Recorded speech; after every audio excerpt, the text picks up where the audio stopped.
Some local teams are beginning to clinch conference championships, while our baseball and softball squads have a full slate of games. Good evening and welcome to Naperville Sports Weekly. I'm your host, Joe Kennedy. The Metea Valley softball team entered its Tuesday contest against Naperville Central with an undefeated DVC record. The Red Hawks were just a game back and hoped to crawl up to the top spot. Let's start the day on the Diamonds with Central hosting the Mustangs. DVC leading Metea Valley travels to Naperville Central for a midseason softball game. The Mustangs are undefeated in conference play, while the Red Hawks are in second place with a 3-2 record.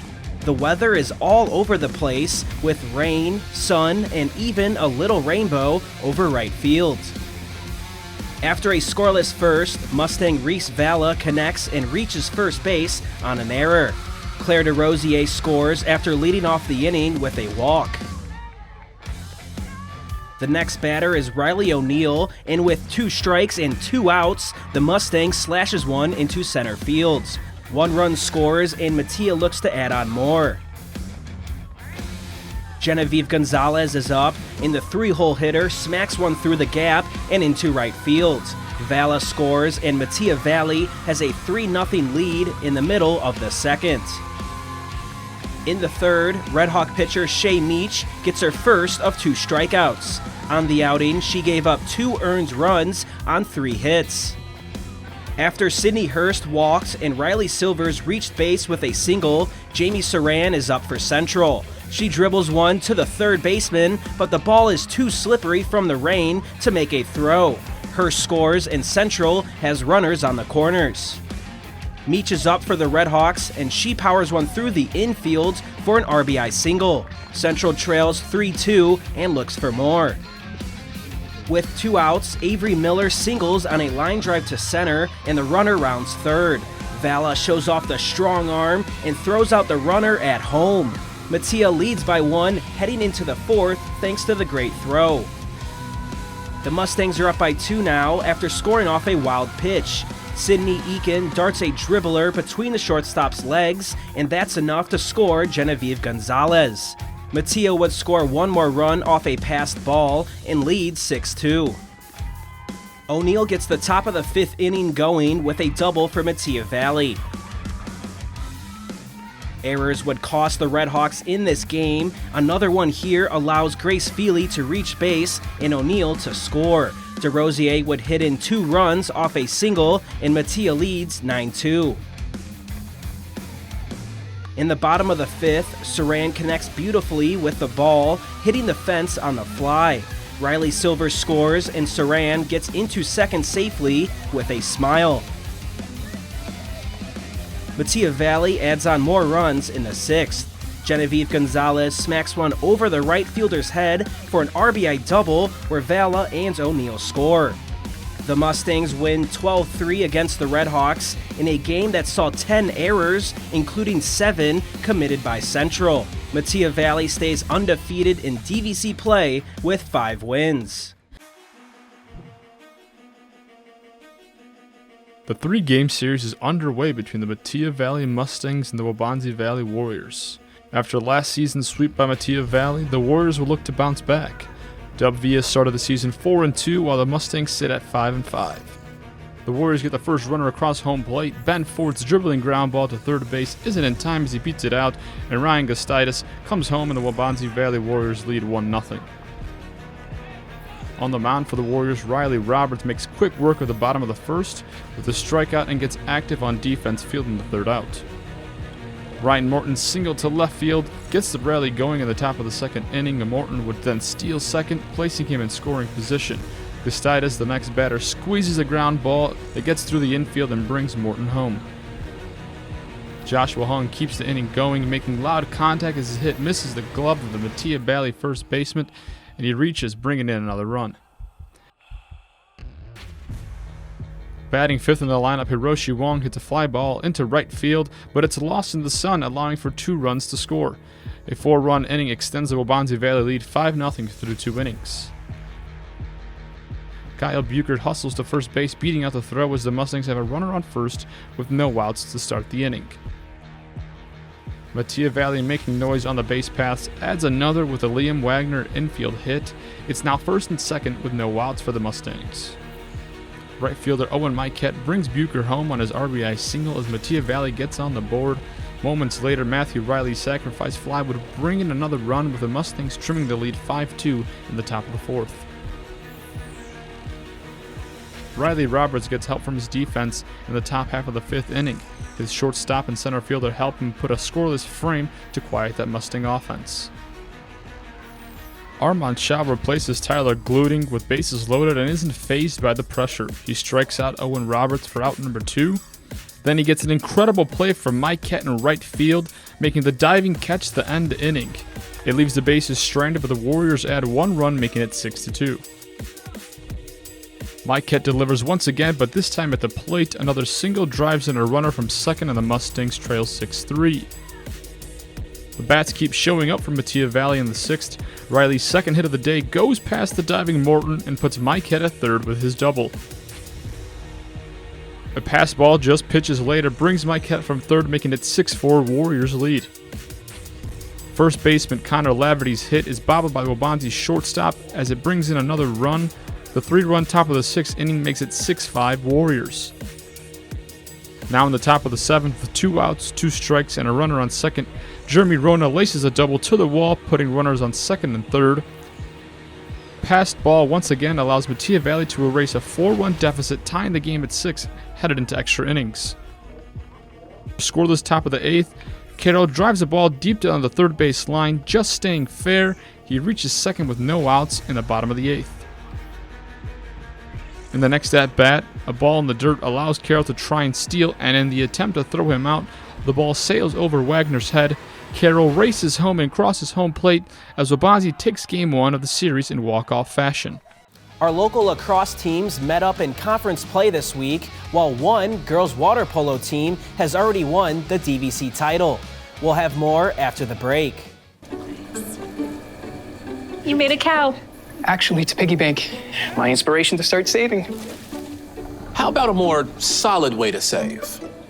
I'm listening. Well, BMO helps get your savings habit into shape with a cash reward every month you save. Cash reward? And there's a cash bonus when you open a new checking account to get you started. Wow. Anything you can't do? Mugs.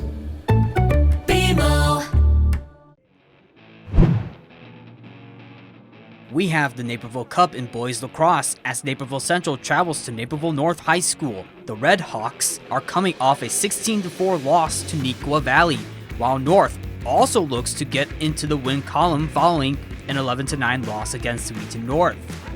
Early in the game, Red Hawk Broden Oswald spins around the defense and throws the ball in the net for a 1-0 lead. He's hyped up after a great goal. The Huskies are on the run as Jack Hauk weaves through the defense and fires one past the goalkeeper to tie the game. About 2 minutes into the first quarter, Husky Lucas Marchese picks up speed and throws one past the goalkeeper. North is now in front. Naperville North's Matix Groves wants in on the action and he blasts one from distance. The Cleveland State commit makes it 5-1 Huskies. Red Hawk Braden Tritt is looking to score but gets denied by Husky Sean Delaney. North leads 6-1 at the end of the first quarter. Moving on to the second, and Red Hawk Tony Fascia makes the save from Groves. Hauk is filled with heat from downtown and he sends the ball uptown through the goalkeeper for a 7-1 lead. The Red Hawks are looking for spark. Owen O'Rear cuts inside and rips one top shelf. Central trails by 5. Here's some Husky teamwork.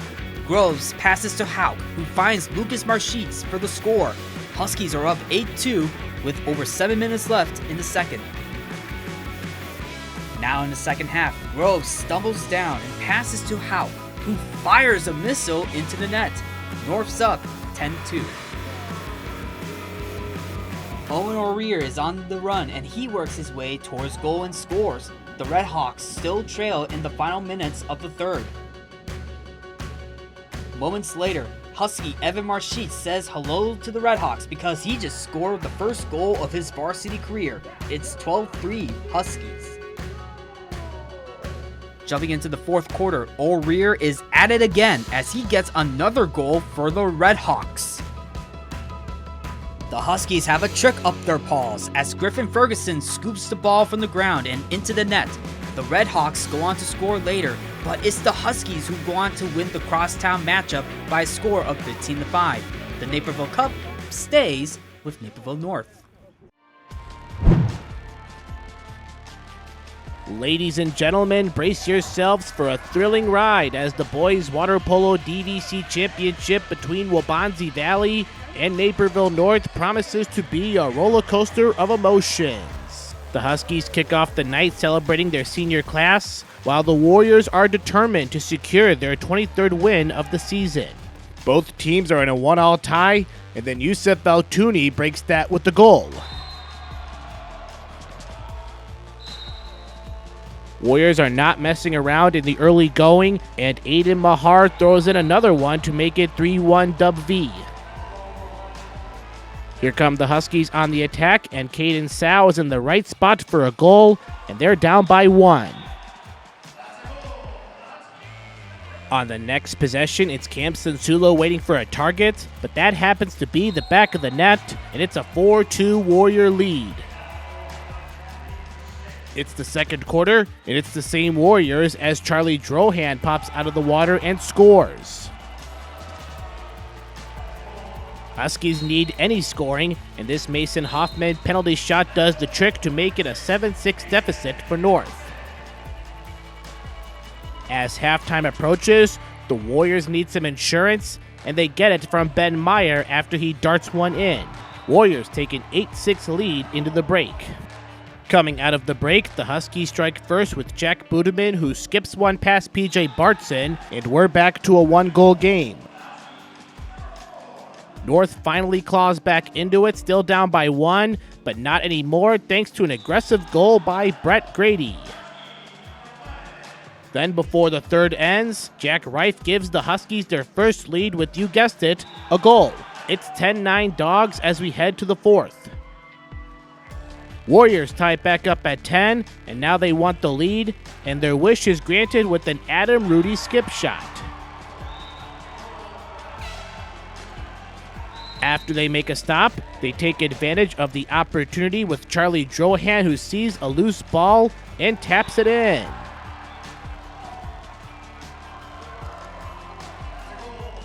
However, this game is far from over when players like Mason Hoffman are in the pool. He throws the ball into the right corner, and once again, it's a 1-goal game, but the Huskies have some momentum. It stays that way because Hoffman ties the game up at 14 with a penalty shot. With under 30 seconds to go in regulation, the Huskies have the ball, killing some time until Jacob Podkasik throws in the go-ahead goal and gives the Blue and Orange a 15-14 lead. So the Warriors have one last shot, but the Husky defense makes the stop and milks the clock to win 15-14 and capture the DVC title.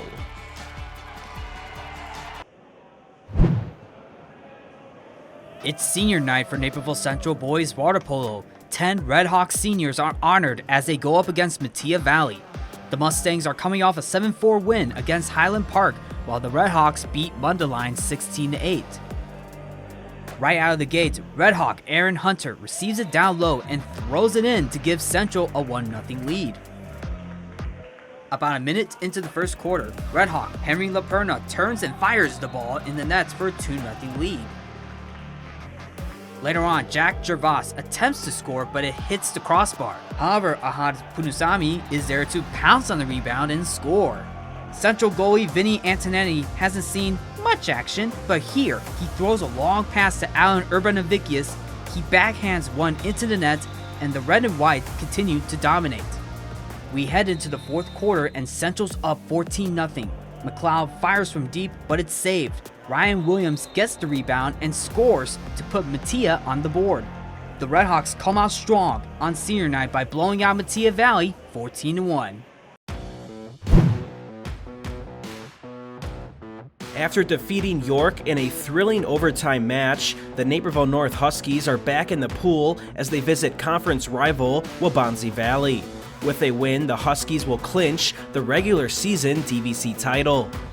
Following a 9-2 first half, Naperville North continues to push the pace. After a few passes, the ball settles in Kelsey Wessel's hands, and she sends it right through the defender's arms. With that, the Huskies have amassed an 11-2 lead with 5 minutes left in the third. Moments later, Kaylin Ball surveys her options before launching a perfect pass to Ruby Meyer near the net. Meyer wrestles her way forward and scores the goal with the defense draped all over her. That one cuts the lead to 12-4 with under 3 minutes to play in the third. North is back in possession, and Kate Soraka is able to get past her defender, tossing it over to Peyton Schreier, who slams it into the back of the net. The Huskies are now up 13-4 as the fourth quarter approaches. With less than a minute left in the game, the Warriors have a bit of momentum. Ruby Meyer connects with Kaylin Ball near the net, and she sends a missile past the goalkeeper. Waubonsie Valley closes the gap 14-10, but with just 40 seconds left to play. Moments later, North is back on offense. Ella Grace gets an opportunity in the middle, and she tacks on another goal. North wins 16-9 against Waubonsie Valley, clinching the regular season DVC title in the process. Last season, Bennett Academy softball made it back to the state series for the first time since 2011. After the break, hear from two Bennett softball sisters and how they hope to get back down to state. What's the matter, boy? What are you trying to tell me? Is something wrong? We live in a safe community, but not a crime-free community. If you see something, say something. Naperville Animal Crime Stoppers. Yes, I'd like to report a case of animal cruelty and neglect. Speak up for those who cannot speak for themselves. In these complicated times, local news has never been more important. DailyHerald.com lets you stay connected to your community, wherever you are. Gianna and Angela Horsch control the middle of the infield for Bennett softball. After making it down to state last year, the sisters hope to lead the Red Wing flock back to the promised land. Petra Cotto has more for our latest feature story here on NSW. The Bennett Academy softball team enters the 2024 campaign with optimism. Last season, the Red Wings flew all the way to the 3A State Series, which ended in a third-place finish, tied for the best in program history. The path back to state will be a challenge this spring, as the team will be moving up to Class 4A once the state tournament begins next month. Yet, Bennett returns nearly the entire starting lineup, with Taylor Sconza being the only everyday starter lost to graduation.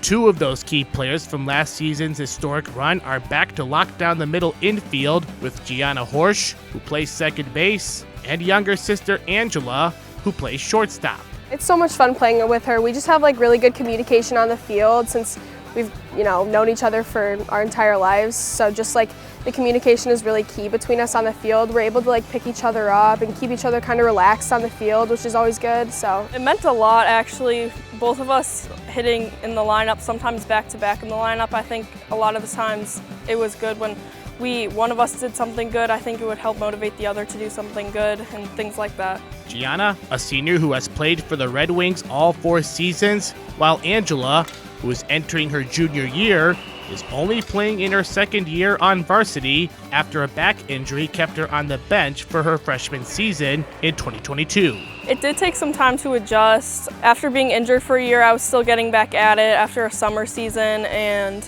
it did take some time, but after a few games, I felt in the right place. In 2023, the sisters combined for over 60 hits over the course of the season, with each batting over .330 to go with 10 total home runs. Angela's return to the diamond, which earned her a third-team All-State selection, was exciting for the whole family. She was definitely anxious to get back onto the field, which was fun. It was fun going back out there with her, and there were some things that, were like difficult to come back to. She had to like regain strength and some of her like muscles for hitting and throwing and stuff like that. But overall, yeah, she did amazing coming back. She was definitely very supportive, just coming off of that injury. Obviously, I wasn't really used to the dynamic playing with high school because that was sophomore year was my first time playing high school season, and she helped me adjust a lot because that was her third year playing. Angela played a key role in the state third place game, tagging out 2 base runners and scoring the game-winning run to win the third place state trophy. With the year of varsity experience under her belt, Angela is ready to take another step forward this spring. When I played with her when I was younger, it was obviously not as competitive and a completely different level. And now playing in high school, we face so many different competition, really good teams. So I think it challenges our relationship on the field and off the field. The Red Wings will be in a tough spot competing in the challenging Marist 4A sectional, where the host Red Hawks are the defending state champs. Moving up to 4A, just the biggest thing is probably the bigger schools that we're going to have to face. But other than that, I think our communication on the field is going to stay the same, and we're just going to work and push each other throughout all the games. Regardless of what happens during the postseason, Gianna and Angela will cherish every moment together for the rest of the season before Gianna graduates. I'm going to miss a lot, definitely having her right next to me at second base and like pregame drives and everything like that. It's going to be sad when she leaves. Rides to games, after games, on the field together, just when there's little moments for us to talk on the field, picking each other up, just always having her there with me, going out on the field together. It's just been so fun to be with her through all of this. For Naperville Sports Weekly, I'm Patrick Cotto.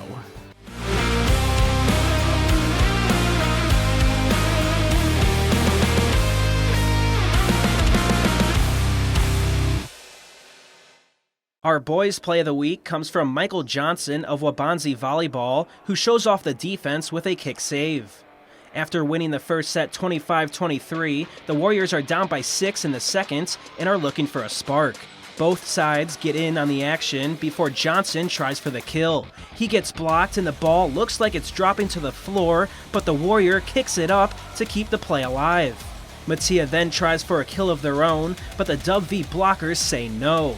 Just a great effort all around, but we have to take another look. Johnson shows off his soccer volleying ability with the kick save and kick starts the Waubonsie comeback in set 2 as they go on to win in straight sets. After the break, we'll wrap up the show with the Boys Gymnastics Conference Championship, followed by a play of the week. You made a cow. Actually, it's a piggy bank. My inspiration to start saving. How about a more solid way to save? I'm listening. Well, BMO helps get your savings habit into shape with a cash reward every month you save. Cash reward? And there's a cash bonus when you open a new checking account to get you started. Wow. Anything you can't do? Mugs. Stay in the know, at home, or on the go with the NCTV 17 News Update. This quick recap of everything happening in and around town will be delivered straight to your email inbox for free. Sign up today.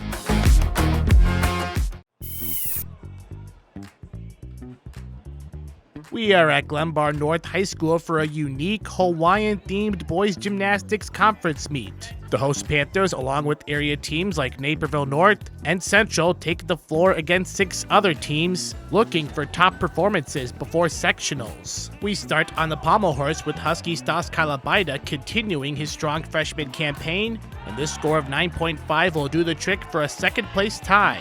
Glenbard East Baden Sray takes first place. On the floor exercise, Tim Engman for Naperville Central puts on the moves, which helps him to a score of 8.3. His teammate Oscar Benkowski also puts on a great routine, but this one pumps up his score to an 8.8.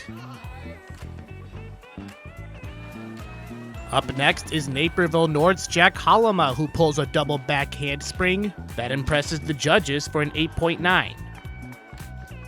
However, it was Jack Onstad from the Wheaton Co-op who steals the show on the floor with a cartwheel and a double back tuck.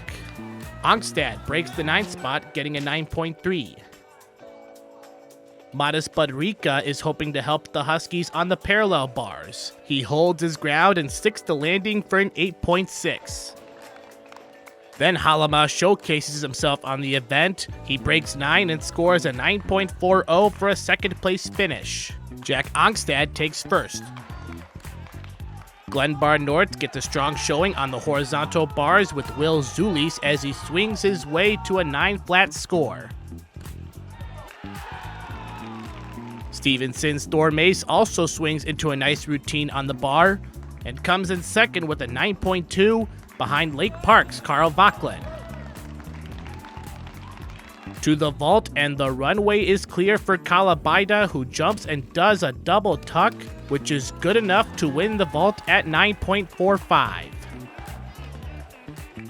However, the Wheaton Co-op shows why they're the dominant force all night. Drew Berger flexes his muscles on the rings and gets an 8.7.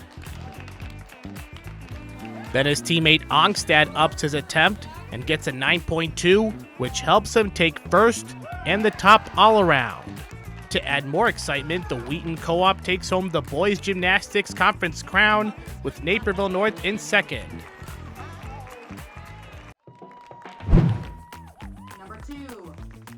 The girls' soccer Naperville invite is underway as Bennett Academy and Naperville Central hit the pitch for Game 1. The Redhawks are coming off a 4-0 loss to Lockport, while the Red Wings are in top form, winning their last 5 games. It's corner kick time for Bennett, and Annie Fitzgerald puts the ball in the right spot where Bailey Abbott heads it in for the opening goal. Those two could not have drawn that up any better. The Redhawks hope to answer with Bella Brozek putting on the moves, but Kate Grubish forms a brick wall on her strike. Bennett is back on the other side looking for another goal, but Kara Zupo's kick is denied by a diving Erin Hackett. Brozek is not giving up. She looks for a golden opportunity with her cross kick, but there's Grubish again with the save. Back to the Red Wings, and here's Fitzgerald, who had the excellent assist on the first goal, but this time she's the one aiming at the back of the net, and it's 2-0 BA. Hawks need some scoring before the half, and they think the shot is there, but Emma Russell puts too much air on her strike, and it's a 2-0 Red Wing lead at the half. The second half is here, and NC isn't going away, but neither is the Bennett defense as it surrounds its opponents, and Megan Bergman clears it. Brozek finally shows some life with the juke and scores to get Central on the board, but still trails 2-1. Now it's time for them to tie the game. Lauren Thorne has a shot, but Grubish continues her strong play with another save. The strong defense helps the Red Wings start the invite with a 2-1 win.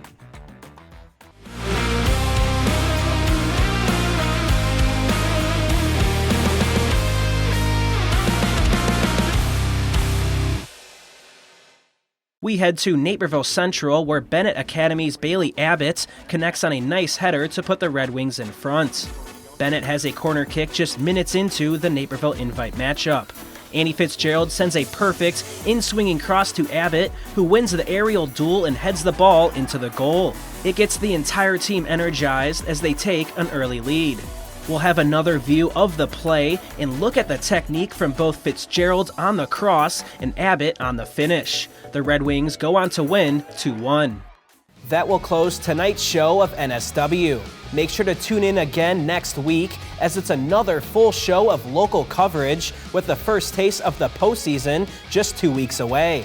You can find our past highlights, feature stories, and community sports on nctv17.org and our NCTV17 Sports YouTube channel. You can also find us on social media at NCTV17 on Facebook, Twitter, and Instagram. For Naperville Sports Weekly, I'm Joe Kennedy.